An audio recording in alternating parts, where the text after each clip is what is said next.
ఈరోజు మనం మైసూర్ బజ్జీ ఎలా వేయాలో చూద్దామండి.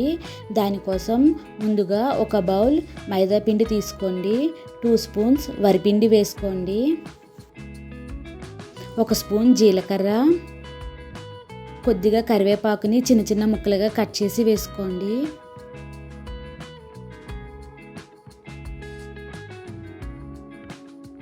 ఒక చిన్న అల్లం ముక్కను కూడా చిన్న చిన్న ముక్కలుగా కట్ చేసి వేయండి.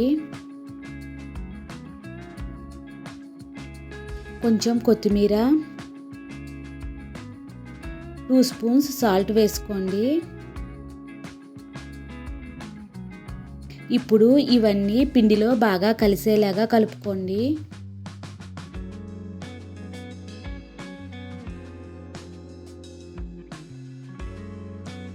ఒక 1/2 కప్ పెరుగు వేసుకున్నానండి.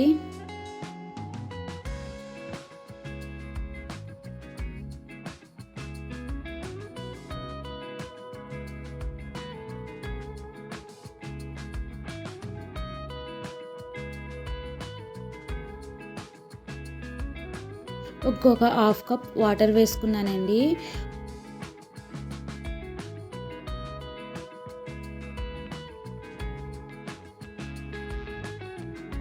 ఒక కప్ పిండికి 1 కప్పు లిక్విడ్ పడుతుందండి.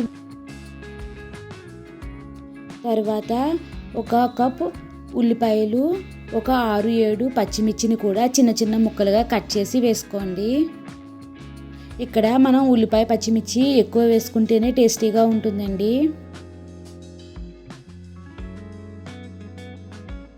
చూసారు కదా, పిండి ఇక్కడ ఇలా రావాలండి. మనకి బజ్జీ వేస్తున్నప్పుడు చేతిలో నుంచి ఆయిల్లోకి జారి పడేలా కలుపుకోవాలి. అలా అని మరీ ఎక్కువ పలుచగా కలుపుకుంటే ఆయిల్ పీల్చేస్తాయండి.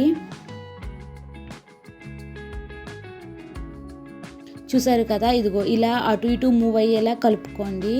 ఇలా నేను మార్నింగ్ 9కి కలిపి వదిలేసానండి.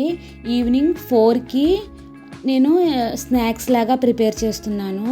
అయితే నేను దీనిలో సోడా వేయలేదండి. మనం బజ్జీ వేయడానికి ఒక 15 మినిట్స్ ముందు పిండిని ఇలా బాగా కలుపుకోవాలండి. లోపల ఎయిర్ బబుల్స్ ఫామ్ అయ్యి మనకి బజ్జీ అనేది మెత్తగా వస్తుంది.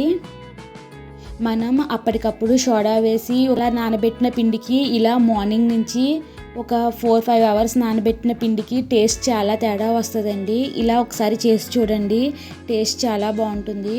ఇప్పుడు మనం ఒక గిన్నెలో ఆయిల్ వేడి చేసుకుని ఈ బజ్జీలను రౌండ్గా వేసుకోవాలండి.